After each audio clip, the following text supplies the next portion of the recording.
Before getting into today's episode, we'd like to thank Mac Performance PT for sponsoring the Walk On Pod. For more on their services and contact information, click the link in our Instagram bio where you will be led to their website. Mac Performance PT, helping Sacramento athletes live life without limits.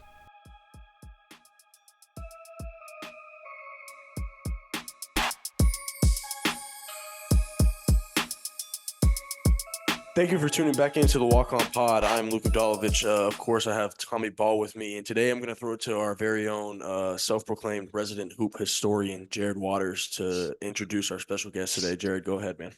Yeah, man, this is high level entertainment right here. We got my man Matt Sargeant.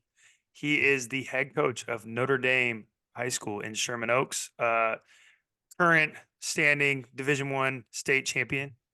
And Matt is somebody that I've played a lot of basketball with, talked a lot of basketball with. He's a great basketball mind. He played at Princeton, and now he is back in Southern California doing his thing, coaching.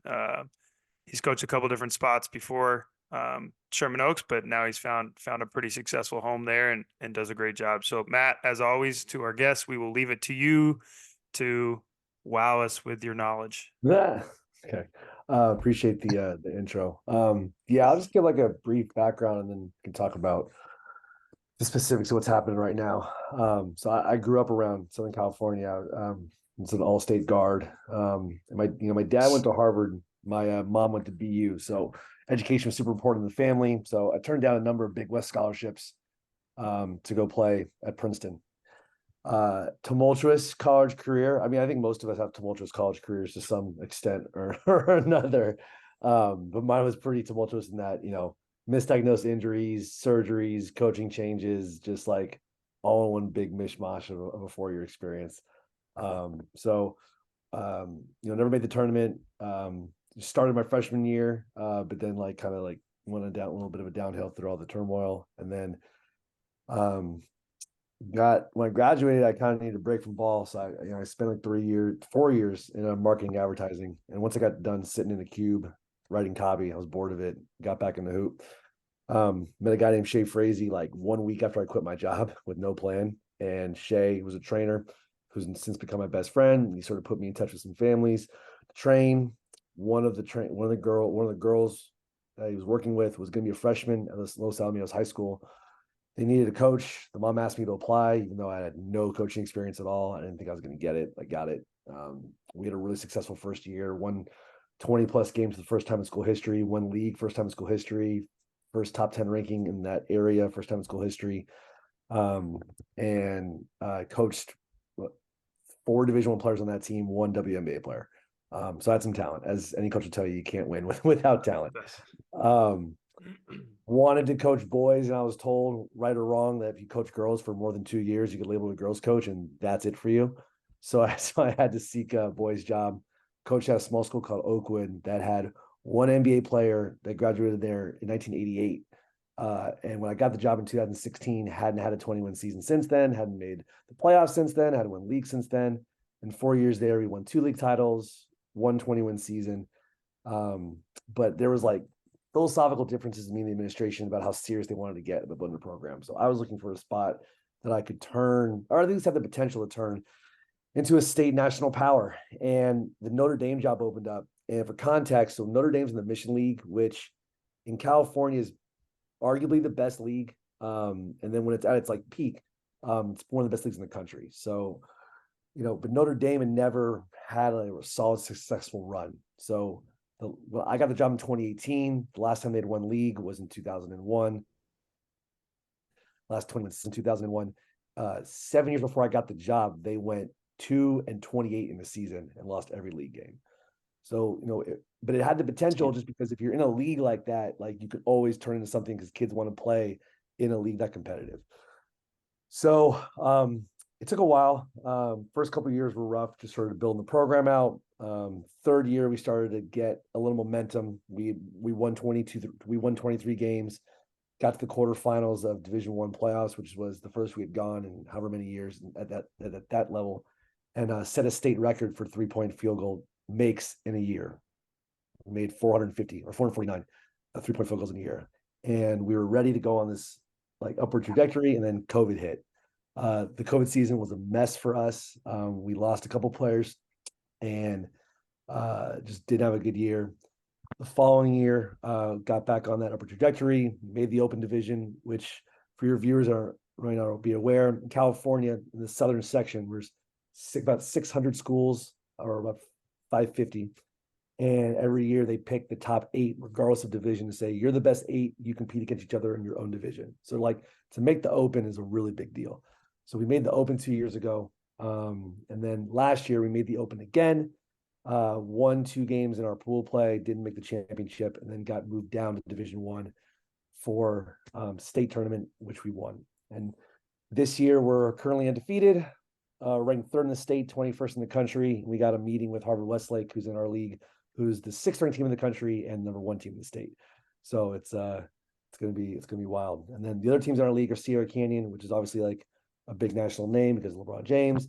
And then school like Crespi, who's had multiple NBA players the last few years. And so it's a really competitive league, and we got a big matchup tomorrow. So that's what I got so far for you guys. Feel free to hit me with any questions. Yeah.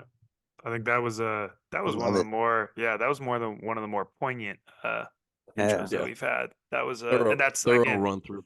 Yeah, Ivy League education, know how to organize an essay. Exactly. Man. That essay outline is just That, We have I mean, a was lot that of- under 5 minutes? If that was under 5 minutes, that's a record. No, that was perfect. you know, for someone that at least I've been around basketball for a really long time, and I've been around basketball all over the country, and I would definitely agree with Matt that the reason why there's so many players from that area that go and play college basketball and Division I basketball, and probably higher volume than anywhere else. Obviously, the amount of people, but like just the pure competitiveness of it is like college coaches want those kids. And I feel like for you, I know you personally, obviously, is like your competitiveness matches that. And I feel like I think that's a big reason why I see you be so successful. And obviously your knowledge of the game is high level, but like just the pure competitiveness to want to win. I feel like a lot of coaches, at least up where we're at and in their areas, like winning just isn't like that important, which like to me, winning's the only thing that's important. Yeah, I mean, it's definitely important, and so the process by which I've focused on getting there. So I'm a very big proponent on being interested in finding the best way, not having my own way. I feel like that what gets in a lot of coaches' way is feeling like they have this one way of doing it, or this is the way it's been, so it's the way it always has to be. And I'm constantly challenging myself to think in new ways, in every way, shape, or form. I mean, as an example of this, like I mentioned, 4 years ago, we set a state record for most threes in the season. This year, we're averaging, I think, 14 3-point shot attempts a game. Whereas that year, we averaged 14 makes. I just on the team for it. So we're just about getting to the cup and getting to the free throw line. As Jared watched us play. It's just to the cup, to the cup, to the cup. And Downhill. instead of, some coaches might like beat their head against the wall, like, oh, we're 3-point shooting programs, what we have to do. It's like, I'm looking at my team and trying to figure out the best way for them to play. And even though the zeitgeist is like, shoot threes, shoot threes, shoot threes, that's not our squad. We're going to get to the free throw. We're going to get to the free throw line. We're going to get to the cup. We're going to rebound. So Yeah.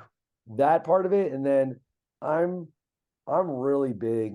I think one thing that I've really focused on, and I'm sure other coaches do this, but I haven't heard it talked about enough. I actively try to share the goals of my players. Player comes to me, I say, what do you want? They tell me, I want to be an NBA player. I want to be a Division I player. And I want to start this year. It's like, okay, your goal is now my goal. And what you have to understand is that because you're on a team, the better chance you have of accomplishing your goal is helping the other people accomplish their goals. And I'm going to mirror that by doing that myself as the coach. I want to accomplish the goal of winning basketball games. It's going to happen because I'm sharing your personal goals and we're all helping each other. That's a great way to put it. I don't know. That was, yeah. No, that's, yeah. That was really good. Go ahead, Luke. I was just gonna say, I feel like unfortunately, I think there's been not necessarily bashing, but maybe some incidents on this podcast where we have talked down on high school basketball. And it might be because of the Sacramento area has definitely taken a dip in the recent years, but I think what you're saying, the messages you're portraying right now, like that's the goal oriented, like pure passion for the game that I think that people are losing touch with, especially in high school basketball.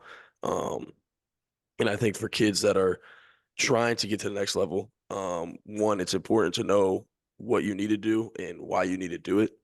Especially as a young kid learning the game still in high school. And two, if you don't have someone like yourself in the support staff or even as a head coach that is going to push you to it with a commonality, it's just going to feel like you're lost. And if you do get to the next level, it's going to be completely foreign. Or if you don't, you're not going to know why. And you're going to feel like, one, you were cheated, or two, things just didn't work out your way, which we all know thousands of people with that story that it's probably not the truth. Yeah. Yeah, that was the one of the big lessons I learned in college. Was there was just not an alignment between what my head coach wanted for all of us and what we all wanted. And I think most of us share that at the college level to some degree or another. It's why most college players aren't happy when they're starting, not starting, averaging 20 and averaging 2. Like, it's just a general malaise of a college program most of the time. Dissatisfied. Because the coaching goal alignment is not, like I said, aligned with the players. And that's to say that I do it perfectly. There's definitely gonna be times where, like, the team is going to overtake whatever personal goal you have, but at least that you are aware that I'm trying to come from that place. It's going to open you up to hard coaching. It's going to open you up to the idea that I actually care about you specifically, not just you as some cog in my system of trying to win games. Yeah. I think so. That's like kind of leads to the next thing I was asked. Like, when you do feel like guys are getting, like, the alignment is starting to falter or starting to shift, or you're starting to lose guys, like what is one thing that you do to try to get them back online? Not in like talking down to them way, but just like to realign each other. Like, what's one thing that you do? Because obviously dealing with 16-year-olds and 17-year-olds and 18-year-olds it's like, it's like Yeah. napalm. So, I go out of my way. I have somewhere between 13 and 15 guys on a roster. And so, I go out of my way to develop relationships with all of them. We do a ton of off court and post practice activities. So I'm getting in touch with all of them. But I pay special attention to my main dudes. Like, one thing I can say that I've done really well as a coach in the last 5 or 6 years is that I'm very, very close with the guys who have the most responsibility. Those are the guys you have to be on board with. Like, that's it. Really, like, trickle down economics might be BS, but trickle down culture is a real thing, right? If the top 3 guys are in alignment with what you're trying to do, like, everyone else is going to be. And so, I've been lucky that, I've had, Ben Schultzberg, who's now at Santa Barbara, Dusty Stromer's at Gonzaga, Caleb Foster's at Duke, Mercy Miller's going to Houston. Those guys, I really made sure that, like, we were always in contact and we were always on the same page. And I used them as much as I used myself to communicate to everybody else. So as an example, we've won every game, but we had an awful game that turned out to a 20-point win, but it doesn't matter. We played awful. And, Mercy went out of his way to call a player meeting. I didn't ask him to. Like, he does it. Right. And so, by building that relationship with him, like, we're on the same page about, like, that was awful. And I give him, the opportunity and the freedom to go and call that player meeting. And, it's not like it was in 3 hours, it was 10 minutes before practice where he said, hey guys, like, we gotta have a good practice today. Like, this matters. We got Herb Wesley coming up, etc. So, that is really what I focus on. Like, everyone gets paid attention to, everyone's cared and loved and respected, but I have to get buy-in from my top 3 guys. And they have to know that they're top 3 guys. And everyone else has to know that they're top 3 guys. And, like, the way it's structured that way. And there's no equity here. Like, those are the dudes. and they're treated as such. Yeah. Yeah, no, I think that was like the one, like, I'm glad we're talking about this, because there was a couple instances in the game that I came and watched a couple weeks ago, like, where you had to, like, do some hard coaching and stuff like that. And, like, the guys, like, didn't take it personally, didn't, like, bite their teeth. They didn't, like, get attitude or get emotional. It's just like, dude, like wake up kind of thing. And, like, they responded, and especially the one dude, like, really responded. So it's like, it's cool to see, but I also think goes back to, like, the core of the question that we asked is just like the competitiveness that you bring as a coach, which you have to bring in that environment, in that league. Like, it's just, I think it's really hard to find, whether it's good or bad. Like, it's just, it's just not competitive like that because of like what Luke was alluding to with just basketball in general is like competitiveness is like falling by the wayside. Yeah, and it's interesting. I've thought about this like at great length in different ways because I've been coaching for 12 years. I've been in basketball for 30. And when I was growing up, I'm sure you guys were, you always heard from the old heads about how, oh, it was different. We were tougher. We were this, like we got after each other. No one plays at the park anymore. Like no one has got to wait for games if you lose and you guys are soft. And you always used to hear that and you're like, is that true? And now I'm 38. I'm coming approaching 38. And it's like, yeah, like the level of competitiveness drops when you have a lacking of gratitude or you're taking stuff for granted, right? And for me, like when I'm getting a kid as a ninth grader who's really good, this kid is used to playing like 6 games in a weekend every other weekend, and that level of urgency for what it really means to like get at someone is diluted. Whereas AU back when I was growing up, like we really only played like once a month and then you play like in a little league, like Saturday we play like one game on a Saturday, and like that was the one game you had that weekend. You had to cook. You're going to hear about it. So I think like creating a sense of urgency and more importantly, that sense of gratitude. We do a gratitude practice after every single practice as a team, where I make them each like write down and then say out loud one teammate they were grateful for because what they did in practice, what was their most fun moment in practice, and what they're trying to get better at for next practice. Just to like create some sense of gratitude and urgency every single day. And hopefully that builds on each other. Because if you don't have it, you'll take it for granted. If you take it for granted, you're not going to be nearly as competitive as you need to be to compete at a high level. I think also with the gratitude and appreciation portion of it, to be successful at the next level too, and I'm sure at your level, I mean, that's a higher high school level than I had exposure to, but I know at the college level and beyond, if you don't have that appreciation for the game, you are going to burn out. Like, I think that's inevitable. Like, and you see it all the time in college. And like, I've said it multiple times on here, like innumerable amount of teammates that ultimately didn't make it just because, they lost their love for the game or, something was frustrating. And because they don't love it as much as they could have, they weren't able to push through it. And I think practicing that at a young age, like you were talking about, ninth graders come in and you do that every single day. Like it's just going to become habit. It's going to become second nature to be like, man, like today was a really good practice. Yeah, we got after it. Coach got on me, ran a few line drills, but we got better. Like, and ultimately, this might be the reason why we beat a really good team this weekend. And like being able to process it in that way, I think is huge in terms of success. Yeah, I agree completely. And that kind of leads to my next question, Matt. Like you mentioned it before, but you've coached really high level players. What do you think makes like a great like college player? Like, and you could like talk about D1 or even just like at a lower level or Ivy League or whatever. But like, what do you think make? Because we talk about college a fair amount on this pod, but like we don't dive into like like you see it every day. Like, what do you think makes a great college player I think from a high Luke, school? I think Luke kind of hit the nail on the head. I'm in a very, I was just talking to a parent of a college kid that came from my program this morning about it, where I'm in a very weird predicament where as a high school coach that played Division 1, I know that high school basketball is the most fun anyone's going to have playing basketball, like just the pure fun, right? Yeah. And I know that like college basketball will eat you up and spit you out and do everything it can to take your love away, to take your love away.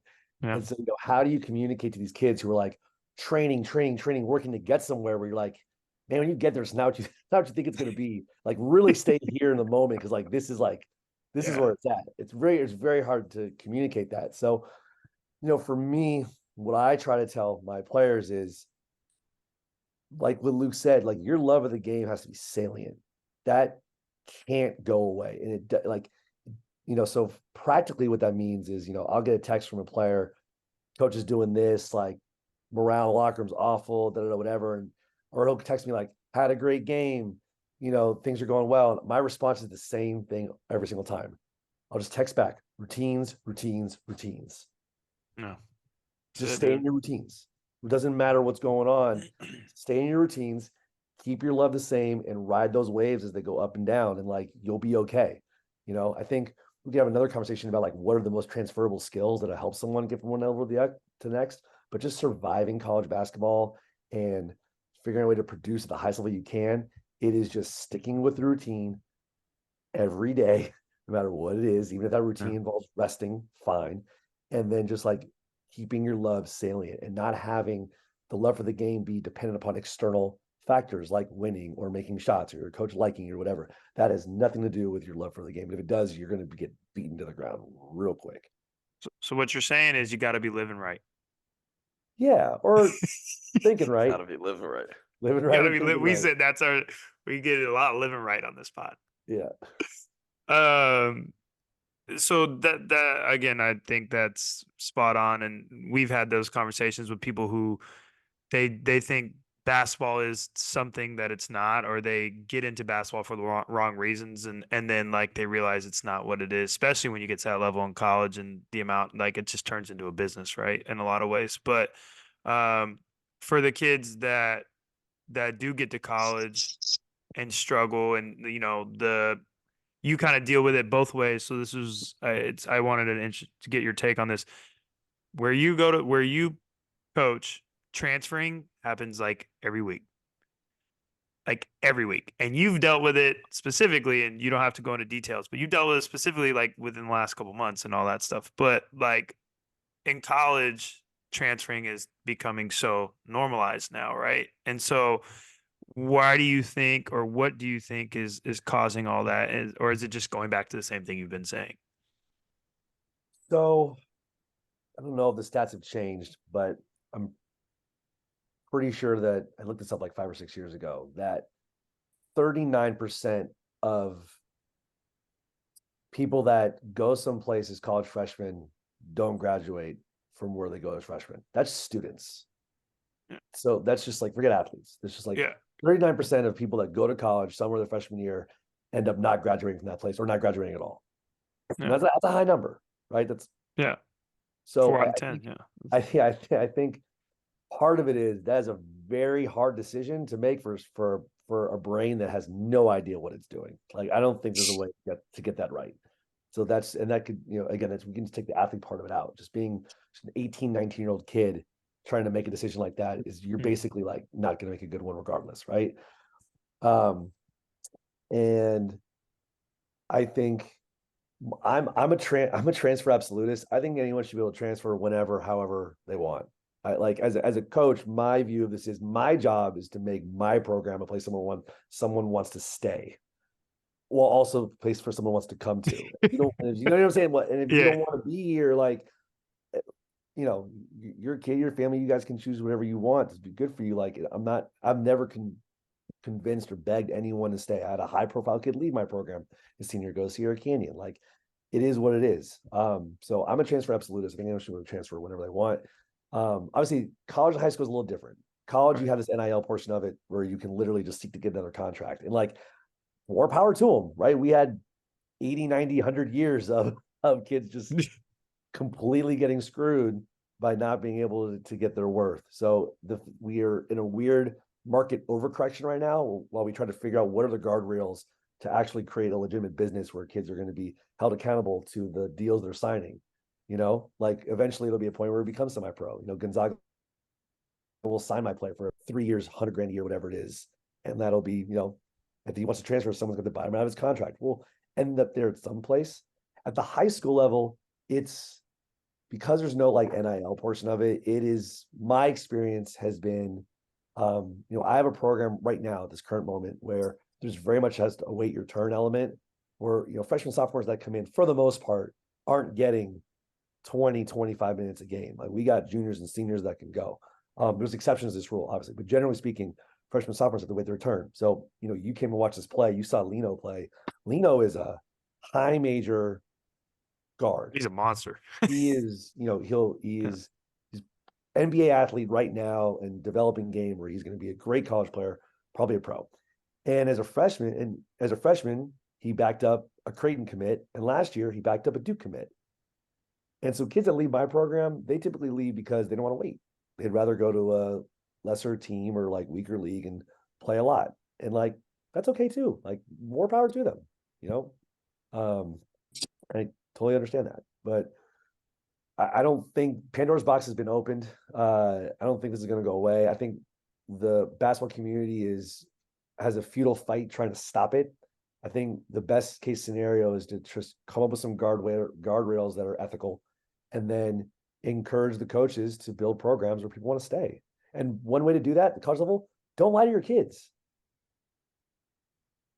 Don't tell the kid you're going to get this, that, whatever, and this is the rotation, and it's not true. I'd want to leave. You know what I mean? If I was dating a girl and she told me a bunch of stuff about her and her family, and I met her family, I'm like, well, none of this is true. I'm breaking up with you. You know? I know it's like, don't lie to your kids. Seems simple, right? Oh, Matt. Oh God, that's funny. With Luke, you got, yeah. I have one more I was question, gonna but Luke, I feel like you have something to bounce off of that. Yeah, I mean, I'm glad we're on the transfer topic because I mean, it's obvious, like you said, it's inevitable right now.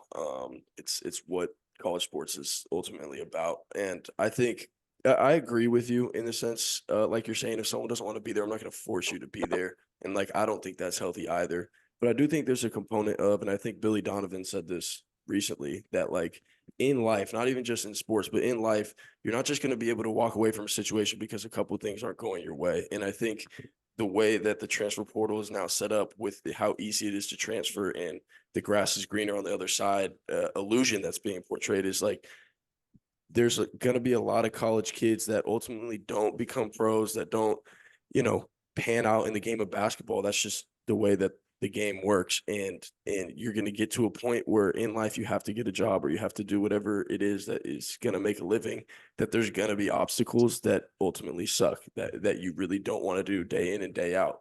I think the beauty in not being able to transfer so easily was you had to find a way to work through it, or like I said earlier, you found out that basketball wasn't for you.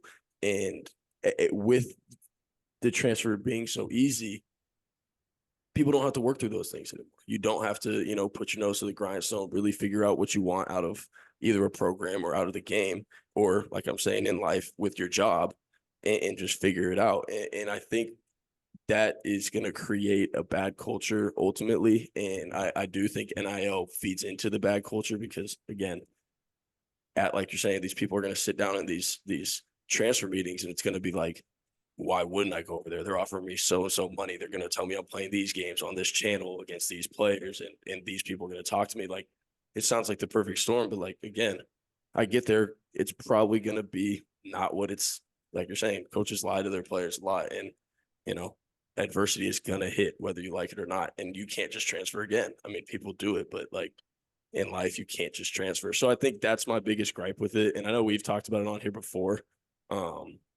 So I don't know. There's not really a question involved in there, but I don't know if like, how do you see with like, I guess does that feed into anything that you're saying? Because I know that kind of just I went on a tangent there, but No, you're good.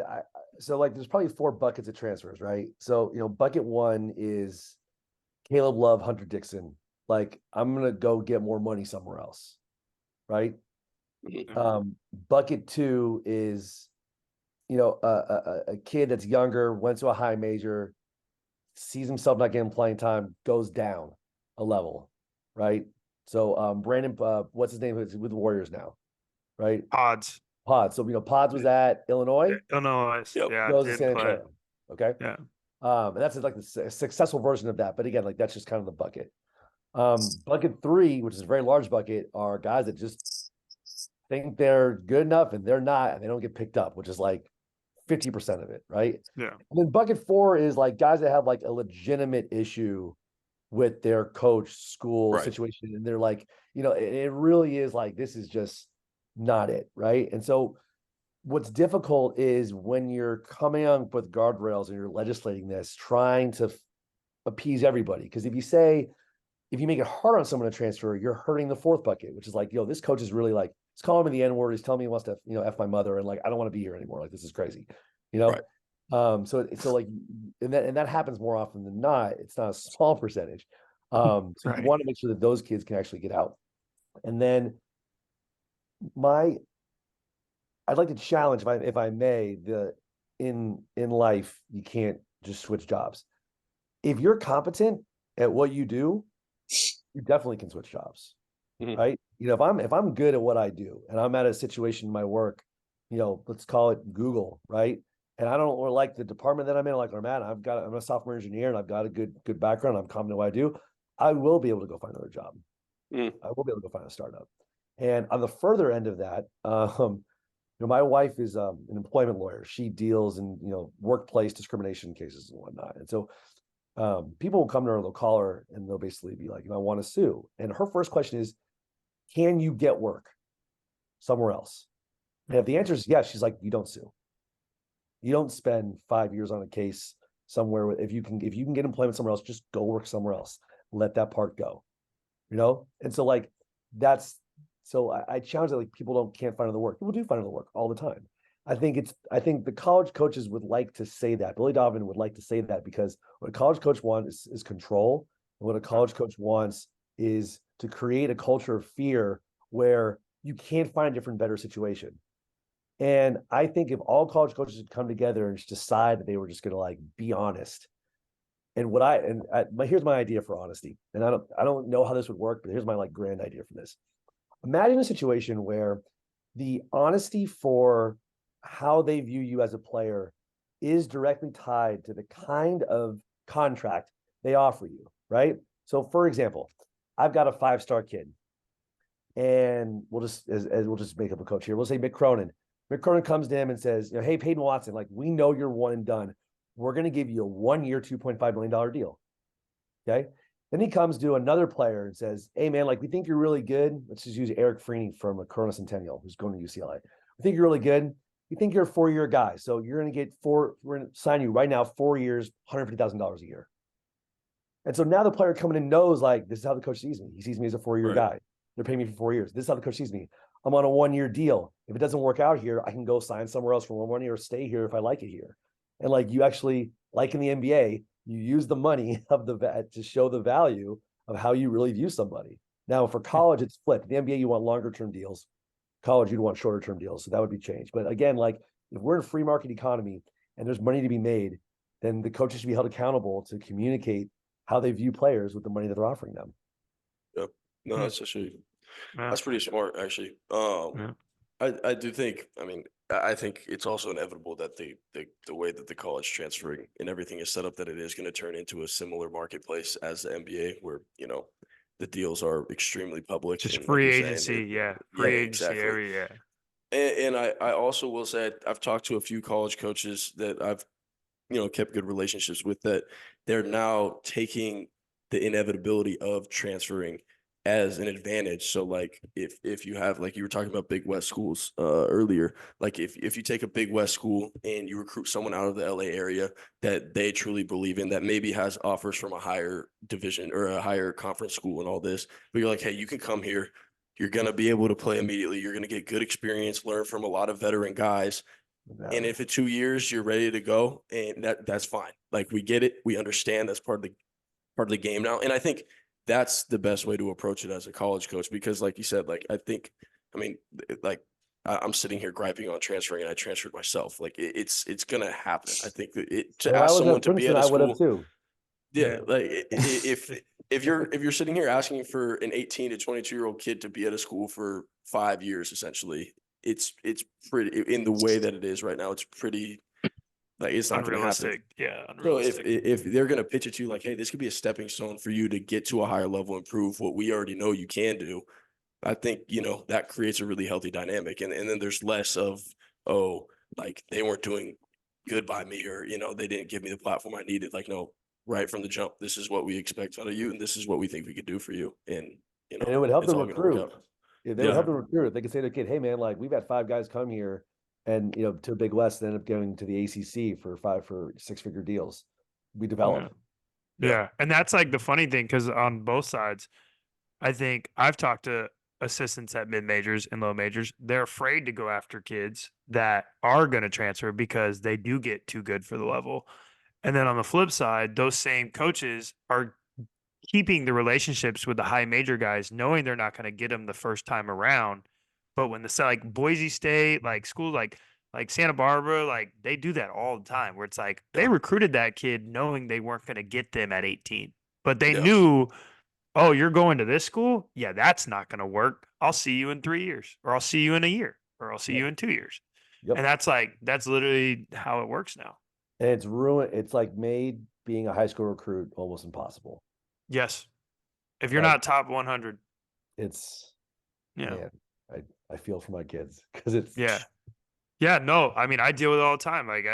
Even the kids I have, like in the last couple of years, like they're like, well, what should I do? The parent, because it used to be like Luke went through it, Tommy went through it. Like we would sit down, lay out the options. I'd have everything. We'd send our emails. We'd do like everything by the book and like have it very detailed. And now parents are like, what should you do? I was like, honestly, just go to whatever level you can kill at. And if you don't belong there, then you'll leave.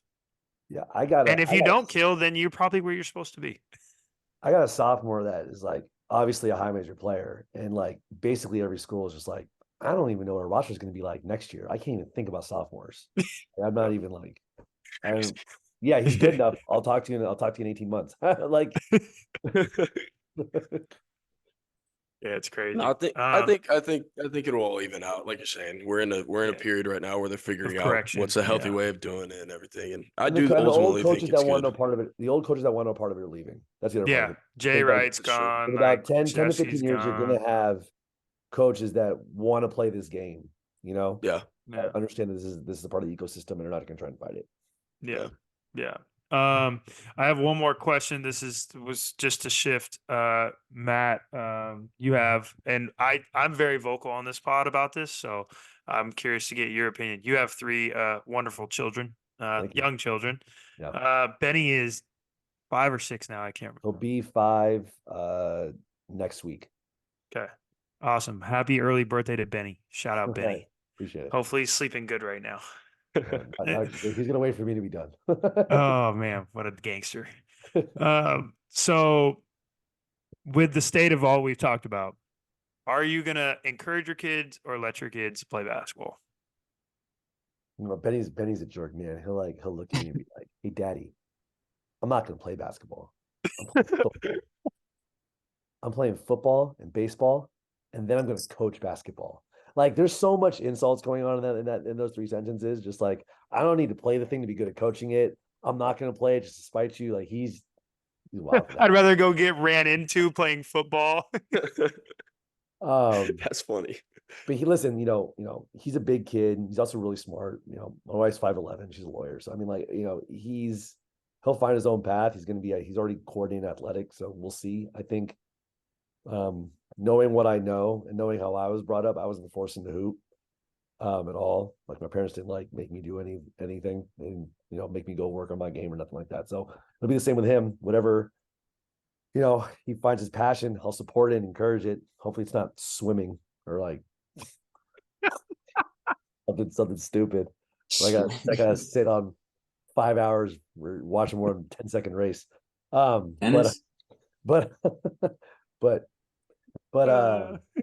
actually I would support tennis a lot. Tennis would be dope. Yeah.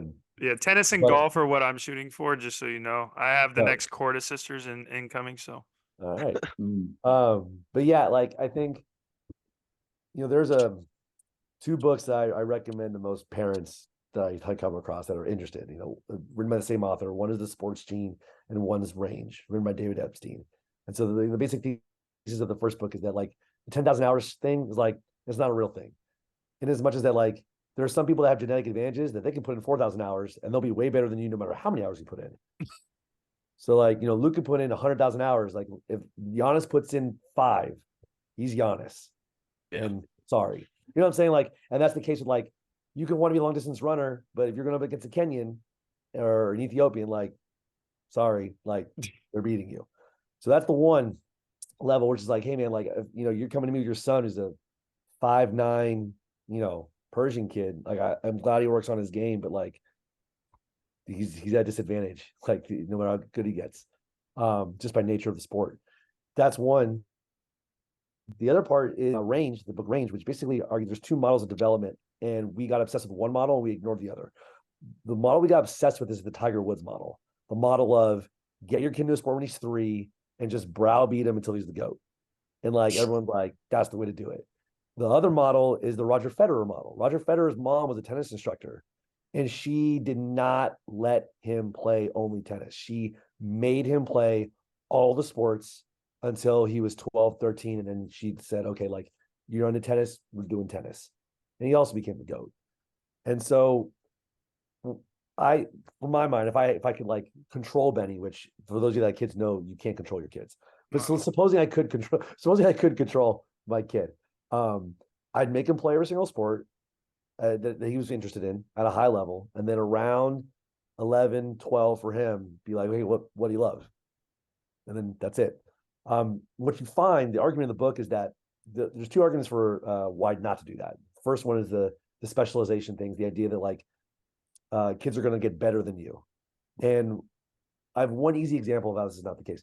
You pick up skills playing other sports that translate into the sport that you want to play, that you wouldn't get unless you played the other sport. So the example of this is volleyball. What is volleyball? Volleyball is 2 hours a day. You are practicing jumping as high as you can off 2 feet and getting to a ball at its high point to hit it. What is offensive rebounding? Offensive rebounding in basketball is loading up off 2 feet, finding the ball at its highest point, and being able to get it. And, no matter how much basketball Luke has played as an example, in the course of his life, he hasn't thought about offensive rebounding long enough while he plays to get good enough. Has not. Yeah, to get good enough at it that if he just played volleyball for 2 years, 2 semesters, whatever it is, he would have gotten way more reps at just that little micro skill and been a good offensive rebounder because of it. So that's just one example. So, I think once you get to 11 or 12 and you hit puberty, you have to choose. But up until that point, play all the sports. Yeah. Nice. Yeah. That's literally what happened to me. Not on purpose, but that's literally what happened to me. I turned Luke, 12. you might be a good offensive rebounder. I wasn't impugning your skill set. He's not. I'm a get back guy. He's the get back guy. He's the honorary get back guy. I think Jared would attest that I'd do that job pretty well. So I played soccer growing up, and so maybe that's my soccer background. Right? I knew how to when possessions changed, I got back. How do you do with guys on your hip? Depends. Step back, leg kick. That's pretty much it. Step back, leg kick. Hey, if it's effective, it's effective. Yeah. I'm not gonna fight it. All right, are we ready or what? I wanted to ask one more question, Sure. just about being a head coach. It's something that I've always thought about. Like, I feel like, to me, it seems like the most difficult part, in my opinion. But what do I know? So, but how do you find like the happy medium between like letting your players know that you respect them, you love them, they can have fun around you, you care for them, like you want it to be a carefree environment, but also that you mean business? And like, how do you implement the appropriate fear that like, hey, you can have as much fun around me, but when it's time to go, it's time to go. Like, how do you go about that as a head coach with young men? Like, you're coaching 16-year-old men. We already talked about it. It's so super hard to get a group of guys to buy in like that. But I also feel like it's really important that they need to know that they respect their coach and love their coach and be themselves around them. Yeah. 2 answers. One is, style of play. Like I said, I let my good players have as much freedom as possible. I think Jared can attest to that. And anyone that's a role player, you have the freedom to do the thing you do well. If your thing is shooting, like, you're supposed to shoot. If your thing is attacking the basket, you're supposed to attack the basket. So I let, from the offensive end, they get all the freedom they've earned the right to have. And because they get that freedom, they feel more comfortable with how hard I'll hold them accountable on the other end of the court. So that's one. The other way, I sort of mentioned it before, if you share the goal of someone, then you have the framework to get as intense and hard on them as you possibly want. If Mercy Miller comes to me, he's like, I want to start at Houston as a freshman. Then when I hold him accountable for things in practice and in games, I can say like, hey man, like, you might get away with this now. I want you to start as a freshman. So I'm holding you accountable to that standard. If I have someone come to me like, I want to be an NBA player. It's like, okay, well, you want to be an NBA point guard? Like, it's not just being good at this level. You need to be making reads at this level, and you hold the bar where they want it. So when you're hard on them, like, they understand you're hard on them for something they asked for. They asked for you to hold them to that degree, to share that goal with them. So that's how I've gone about it. And like I said, as a head coach, you have to accept 2 realities. One, if you're lucky, you'll have half the team like you. The other half are gonna like have issues with you stemming from anything you could possibly imagine, right? Like, because if I have 15 guys on the team, I'm playing 8, 9, the other 5 to 6, like spend as much time as I want, but like ultimately, like they want to be playing. And then like 2 of those guys in the rotation, they don't like you because they have won a different role than the role they have. They want to be playing more, they want to have more freedom. So, in terms of like you're not gonna make everybody happy. It's not possible. And if you and coaches that try to do that, kind of miss the mark. And then the other reality is, at least at our level, like, any coach that's I had someone come to me like, I really want to coach in high school. I said, oh, you want to deal with parents. That's what you want. Like, you think it's X's and O's. Like, no, like you want to, because these are young men. And if I don't do a good job connecting with the parents so that they know that I'm trying to do what's best for their kid, or they don't trust me to do that, like I'm in a losing battle, because you cannot out coach the home. Impossible. I don't care who you are. Impossible. It's a good quote right there. And I'm Yeah, not. that's a gem right there. And I'm not. And by the way, like, I can't say I'm great at it. Like, I think it's one of the things that at the end of the year, I'm hardest on myself on that. Like, there's only so much time in the day, but like, it's being able to connect with the parents so that there's still the boundary of like, you're a parent, I'm coach, but at the same time, like, we're helping your son be the best player person together. Like, that's a tricky relationship to navigate. And when I do it well, I do it well. When I don't do it well, I don't do it well. But no, that's an awesome answer though. Thank you. Of course. Oh, that's beautiful. All right, it's that time. It's about that time, man. So, we got a fun starting 5, I believe. We talked a lot about high school basketball.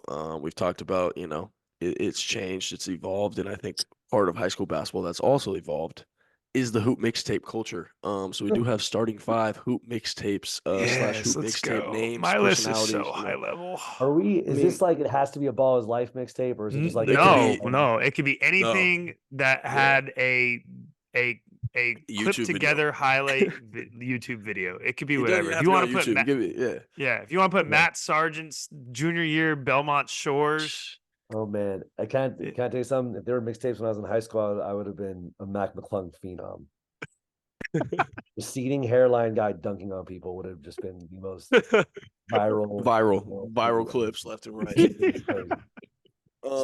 I mean, so we usually kick it to the guests if they want to go ahead and kick it off and go first. If you want to, let someone else go first. We're it's up to just you. measuring this by like how good the mixtape was, right? You can do- do it however, like, this is totally open to you. You're- Usually we do a serpentine draft just to make it more interesting. But if you want to rally off your starting 5, oh, he's got the board. I know he's got the board. You got the. Are you getting your felt pin in your board right now, Matt, or what? What? You got your board up. All right, look. So we're gonna run. Am I trying to build the best team possible, or am I just like? So it's literally like you build whatever starting 5 you want. If you were making a team based on high school mixtapes. Oh, okay.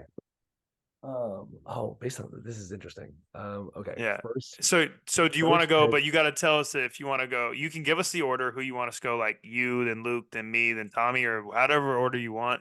And then if you want to rally off your whole 5, or if you want to do like serpentine snake draft you guys and have a go one preference? pick, huh?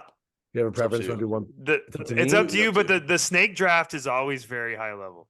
All right, let's do snake draft. And we'll do how we'll go to my left. So that would be Luke, and then Jared and Tommy. All right. You got it first. And we go point guard, shooting guard, small forward, power forward, center, and then we finish with a walk-on pick. Okay, so point guards first. Yeah, you just give us your point guard.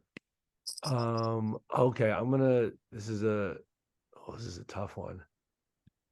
If we're going based off of mixtapes, which is how I'm gonna say it, not like who's the best player, but just based off of mixtapes. I'm gonna go with Marcus Levette. Yeah. Hey, That's nice. crazy. He just Marcus took my Levette. pick. That's elite. Marcus Levette used to have the lunch tables going crazy. I'm telling you. There's I a lot of coached other against- point guards I though. coached We're against good. him my first year of boys basketball in the playoffs. We triangle and dude him. That's crazy. There's tape of this. We let 2 guys on him and the top of the triangle, linebacker spying him, and just like left the corners completely wide open. Didn't care. Wow. Held him to pick, like I 14. said. Yeah. Like I said, All that right. was who I originally had at point guard. But it's fine. We come here, we have backups, we have audibles. I have a Northern California legend. He created a movement that was unlike any other. I have Trevor Dunbar as my point No, guard. man. Come Oh, on. yes. I Come love on. this. Shout out to Love the shift this. team, man. Shift team. Created That was tuck team. mine, bro. That was mine. Hey man, it's a dog eat dog world out there. Yeah. Is it me now, right? Mhm. Oh man. Hey, you can't have a PG unless it's a Yay Area's finest mixtape. And I feel like mine is the greatest of them all because he's the smallest of them all. Give me Kiwi. Kiwi Gardner at the point guard. That's a good one. I haven't thought about that name in forever. That's Yeah, great. the little toe tap, that was just Mhm. man. That was the man. Kiwi. All right. I'll go with the SoCal vibe then. Let me get 2016 senior year Lonzo Ball. That is one of the nastiest mixtapes I've seen. Oh my That god. I was got a Lonzo crazy Ball one. as my point guard. Your I'm team's yeah. definitely winning.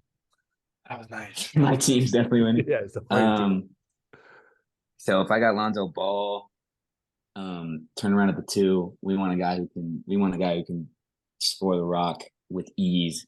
That's why I'm gonna go with Brandon Jennings at the 2. Brandon Jennings has one of the Oh, grossest nice. mixtapes. That's nice. I'm glad. I thought you were gonna go Jello Ball. You want something to light it up? Oh no. Nasty backcourt right there. Somebody's got to pick. Yeah, all right. I'm All right. sorry. Okay. Now at my shooting guard. Now we can't say that his age was actually correct when the mixtape came out, but everyone thought this was the second coming of Jesus. So give me Seventh Woods at the shooting guard. His mixtape was insane. They said like 9th grade, guy was like jumping over people and like head was at the top of the square. Like that didn't make any sense. That's His incredible. hype going to North Carolina was just like on a different level. It's sad that it like, That you know, might it be the just greatest never. mixtape ever. That he But wasn't yeah. actually good at basketball. Yeah. So That's Seventh good. Woods at the shooting guard. My shooting guard, it's funny because his mixtape was good. Don't get me wrong, his mixtape was really good, but he's a notable name for reasons that unfortunately he didn't necessarily behave in the best manner. But he's made a really good career out of himself, and I liked his high school mixtape a lot. I have Grayson Allen. That's my shooting guard. Whoa. What? I've Grayson never Allen. seen his mixtape. High It was school nice. dunk I've seen his contest mix champion either. too, man. He was a hooper, man. He was really a hooper.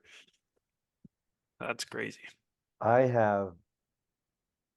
gonna say the 2 I'm trying to choose between because I know you guys can't choose them since I'm the last one. But like trying to choose between Gabe York and Tyler Hero is really difficult. Yeah. I think I'm gonna go with only because I want to have a winning team. I'm gonna go with Tyler Hero. But Gabe York's mixtape was It's just crazy. it's insane. But I'm going Tyler Hero. Insane. Going Tyler Hero. I want my team to actually be good. Yo, when he would have his games where he was like in Milwaukee, like in the heart of Milwaukee, just like cooking dudes, and like he was getting his life threatened. And talking trash. trash. Yeah, it's just like Just so did much. not care. I mean, all love to Gabe. Gabe's good. Just Tyler's averaging 20 in the league. So Yeah. Yep. All right, Luke, you got it. Or no, Matt's got it. Yes, small forward. Sorry, Matt. Yeah, small forward. small forward.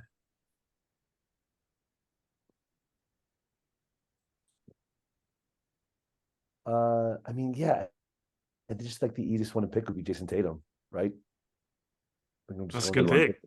I don't think Yeah, many people are Jason going to Tatum. argue with that. Yeah. No, he was smooth. He was so smooth. Yeah, his footwork. I don't even know if his footwork's gotten any better. He's pretty much had this footwork since he was in high school. So, no offense to Drew Hanlon, but like I think he Yeah. he had that package very early on. Oh man, good pick. I remember, we went to McClellan when he was in EYBL as a sophomore, and he was dominating. And Yeah. he was 16 years old. And that was impressive. My small forward, gonna go with this other California guy here. He was dominant at a young age. Led Modern Day to a lot of big time wins. I got Stanley Johnson. I was Big gonna pick Stan. Stanley. I was gonna pick Big Stanley. Stan.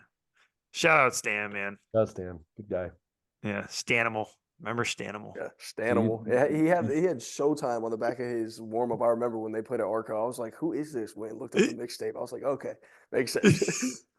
Yeah, the craziest story about Stan is that when he was a freshman and everybody thought he was going to play football, he still had like 14 and 14 in the state championship game when they had Caton. That's crazy. By the way, Caden had I like was this 30 close that to game, picking too. Caden as my point guard. I was that Yeah, close. Caden was It tough. was different. All right, mine's pretty easy because like again, like this was just to watch. This was pre Jason Tatum, so like to watch someone this size be this like refined in their footwork, and then just having the crazy athleticism and the mean streak. Like, give me Jabari Parker, man. Jabari Parker at the small forward, like that dude without the knee injuries, that guy was looking like Giannis, who was really what was going to happen if Jabari Parker didn't get hurt. I see your Jabari Parker, and I raise you Andrew Wiggins as I my knew 3. that. That's a homer pick. That's a Wiggs' Wiggs' mixtape. He was supposed to be LeBron, man. He was literally supposed to be Yeah, Bron. LeBron didn't want him and traded him on draft day. But For that, Kevin yeah. Love. And those, I believe they're the same class, right? So those 2 mixtapes were around the same time. So maybe no, because Derrick Rose went 1 the year Jabari Parker went 2, right? Or no? No, I Maybe you're think it right. was No, was Wiggins. it I think Wiggins? it was Oh, was it? Wiggins. Was it Wiggins? Yeah. Wiggins. Yeah. Okay. Wiggins I believe was you. at Kansas. I can't remember. Jabari was at Duke. That's right. Michael Yeah, Beasley went might 2 be the year right. Derrick Rose went 1. Yeah, and that was around when I was really starting to watch mixtapes. So those 2 mixtapes hold a special place. At the 4, I want to put this guy at my small ball 5, but I feel like you guys are smart enough to pick him, so I'm going to take him off the board before anyone else can. Give me probably the greatest mixtape I've ever seen. Yay, Area's finest, Aaron Gordon. I mean, that's one of the most disgusting, dirtiest. That was a grown man playing high school basketball, and it shouldn't have been allowed.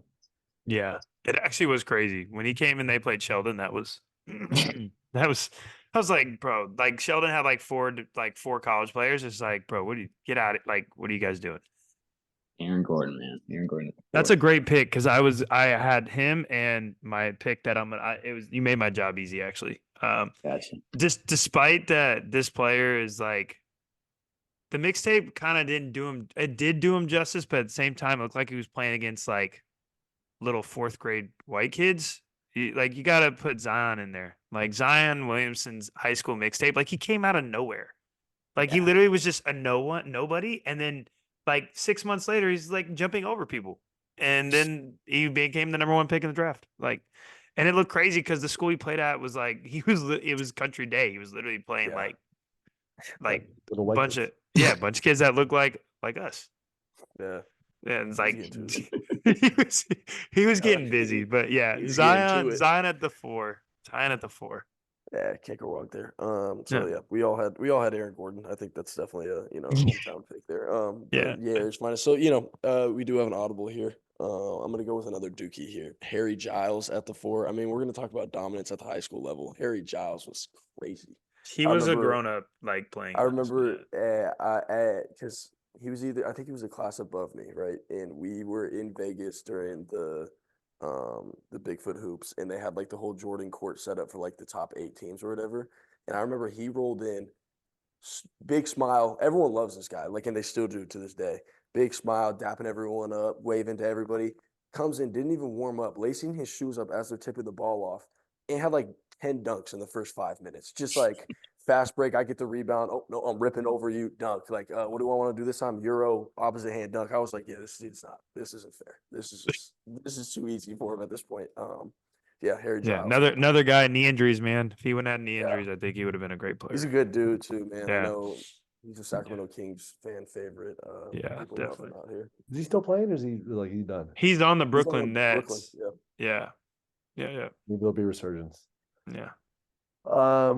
So for number 4, this wasn't his position in high school, but I feel confident with how his career's going that I can put him at the 4. I'm going to pick Chet Holmgren at the 4. Oh, that's a nice pick. Nice pick. Good pick. And while this player is not cementing himself in the league based on his mixtape and having arguably the greatest poster dunk of all time, I'm going Greg Brown at the 5. Nice. Wow. Yes. Purely off a mixtape. That is a great pick. Yeah. He didn't even need a mixtape. He just need like three clips. Yeah.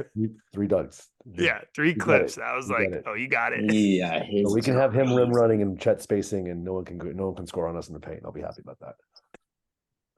That's nice. That's real coaching right there. Right Yeah. Yeah, we got a coach. We have the coach here, clearly. It's funny you have Chet because I think, in today's game, you talk about the alien build, you got your Wembanyama's, you got your Chet, but the original alien build to me was Thon No. Maker at the Oh, 5. Yes. that's a great pick. Yo, everybody Thon thought he Maker, was gonna bro, be the one. they thought he was the truth, man. He was probably like 26 playing high schoolers. Like now that the truth came out about his actual age, but he was, bro. I remember we were like sophomores high school. The Thon Maker hoop mixtape dropped. And we're like, bro, he's 7'1" playing point guard. Like this is not okay. Like Yeah, what is he going was on? really like chopping people at the top too. Like it wasn't like he was Yes. just like kind of dribbling. He was like really No, chopping people. nah, he was yeah. Yeah. Give me Yeah. Thon Maker at the 5. That's a great pick. Good We pick. did. Good pick. I feel like I have to do this. I can call this bias, and I can, it is what it is. But like, and it's gonna be a much less known mixtape. But man, shout out Highlight Affiliated because Keese's senior mixtape was Yeah. Crazy. Oh, that was gonna insane. be my walk-on pick, Jared. Ooh. Insane, bro. And the Nuts. song that the dude put in it, I've met him. He's a good dude. I'm spacing on his name right now, but he was a super good dude. He doesn't do it anymore. But like, yeah, Keese's senior year mixtape was That's it a was good nice. mix. Yeah. Good mix. Man, I'm trying to. I feel like there's just not a lot of like name popping big man mixtapes that come to mind, but one that does for sure is Julius Randle. Give me Julius Yeah. Randle at the 5. He was crazy. He's been getting Man. dragged on Twitter the last 3 days. And that's why I'm gonna give him a little love on the walk on podcast. Yeah, he He needs it because needs someone it. posted a 2-minute clip of him walking around after shooting a step back yesterday. Yeah, I saw in that. a It was three bad. in a 3-point game. But 3-point game. we're not here to discuss what he's doing in 3-point games in the NBA. We're here to discuss what he was doing to other 15-year-olds. Yeah, he was a dunking monster. on them. He was a monster. It's well said. Well So, said. with that being said, Julius Randle at the 5, and then to walk on. I mean, fellas, I'm shocked that this one wasn't picked. So I'm just gonna go ahead and put it at the walk on. I've got the Crime Stopper, Akil Carr. Yeah. I mean, this is iconic. This is iconic. Akil Carr. That was also one of the first mixtapes I ever watched. Give me Yeah, the he was Crime nice, Stopper. and the nickname just makes it that much more The like nickname makes it high that level. much Like better. that just like that's just so much more legendary. I'm Like probably gonna Crime go watch all Stopper these tonight. in the like crime capital of the world. Guy's name is the Crime Stopper, and he's like Just 5'7". Yeah, just And awesome. just crazy crosses. It's like Crazy crosses. that'll make us stop doing illegal things. This guy's got a nice crossover. uh, I already knew like as soon as we okayed this list, I already knew who my walk on was gonna be because this guy literally looks like a walk on, and like no one would have thought he was nice when he walked in the gym, but my God, his mixtape was nice. He was like the second coming of Jason Williams, but he didn't actually make it. But give me Matt McAndrews, Yes. Gay Area's finest. Yes. Wow. Oh my His God. mixtape was so nice. I thought you were gonna go with Frankie Crazy. Ferrari for a second. Yeah, I thought Frankie Ferrari might have been set. That's what I right thought you there, were gonna say too. honestly. Oh, can't hear you. Yeah, your mic went out or something.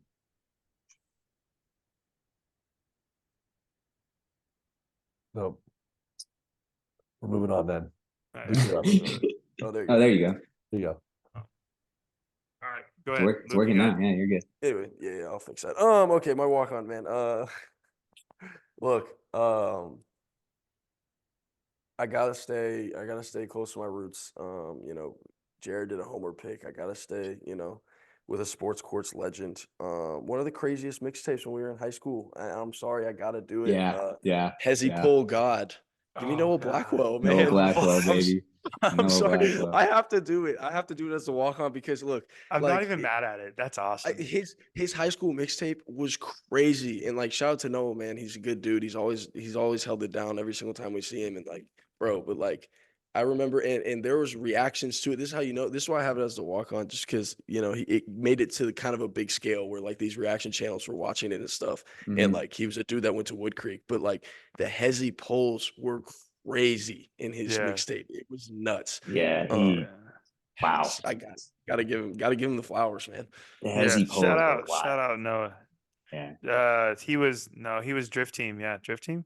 Drift team. Yeah. Yeah, Drift Drift team. team. Drift team, Florida was blend team, and then but we had the Yeah. real tuck team. Tuck team was where There it was really, Noah's was crazy, and then Yeah. there was Noah the had the day day in the life. joint. There was the Yep. day in the life with Oh, Shine. with Jake Soriano. Shout out Jake, man. Yeah, Yeah. Oh man, I had to do it. I'm All sorry. right. yeah. Sorry, that was reminiscent. Go ahead, Matt. Yeah.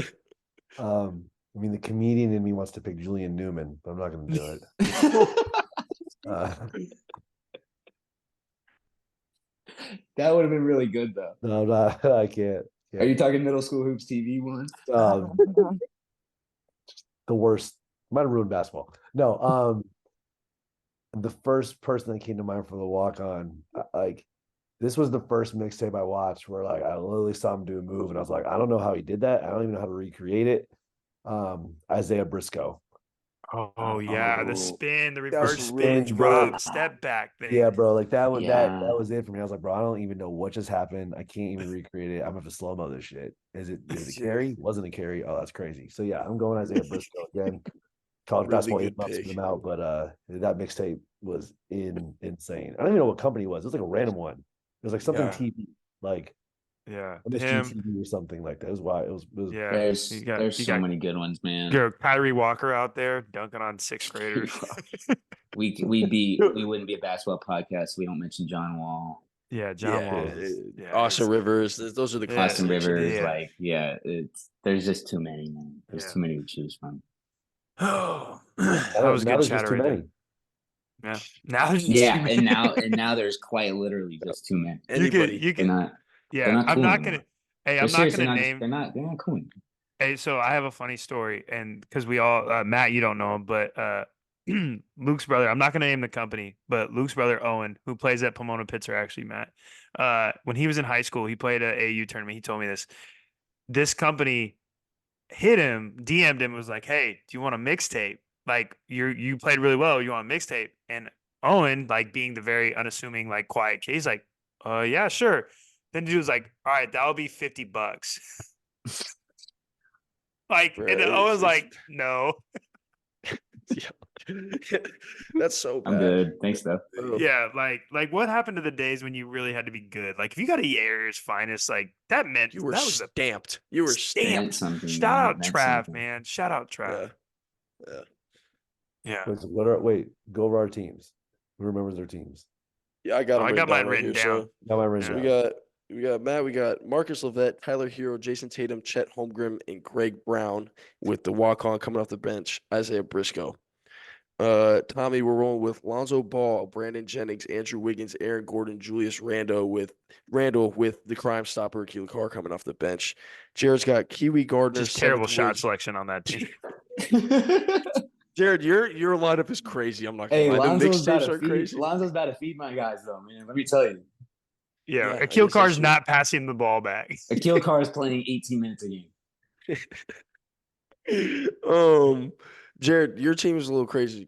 Kiwi Gardner, seventh Woods, Jabari Parker, Zion, Marquise Chris, Matt McAndrews coming off the bench. Keith might hate you, to be honest, like for putting him in this lineup. Because like it's just not, yeah. He's gonna be a screen dummy in that offense, unfortunately. And then I roll with Trevor Dunbar, Grayson Allen, Stanley Johnson, Harry Giles, Vaughn Baker, and Bro, the ball's not going to get over half court, and your two guards going to get kicked out of the game in the first half. Yeah, I don't know how well our teams are going to click, but it'll be showtime for sure, guys. But the left to right hezzy crossover to Trevor Dunbar, I'm telling you, like that It'll is be crazy. It'll be a fun four team showcase. And, that's for and sure. the ball rolls out of bound off Dunbar. Going the other way. When they played Folsom, when they played Folsom, Oh man, it was Guy bad. I had remember that. 14 turnovers in the playoff game. Yeah, it's crazy. I feel like you just pulled a random number out, but that's okay. No, it was like 14. Mike Wall was throwing run and jump at him all night long. Yes. Yeah. Bro hit his own post player in the back of the head twice. Okay. Come on, Jay. Come on, man. Oh, Matt, we talked about it a little earlier, man. Tennis would be good for your kids. I'm going to push for golf for my kids. And shout out Trav from Yay Areas. He doesn't do golf mixtapes, but if I stay with my 50 chips a night, there's no doubt I'll be Yay Areas' finest. All right. Oh my gosh. Is that an ad lib? That was it. Wow. Did you just ad-lib your own poem? Yeah, he No. did. Hell yeah. Oh, but yeah, No, yeah, I nice. can show it to you. It's written. Nah, I'm playing.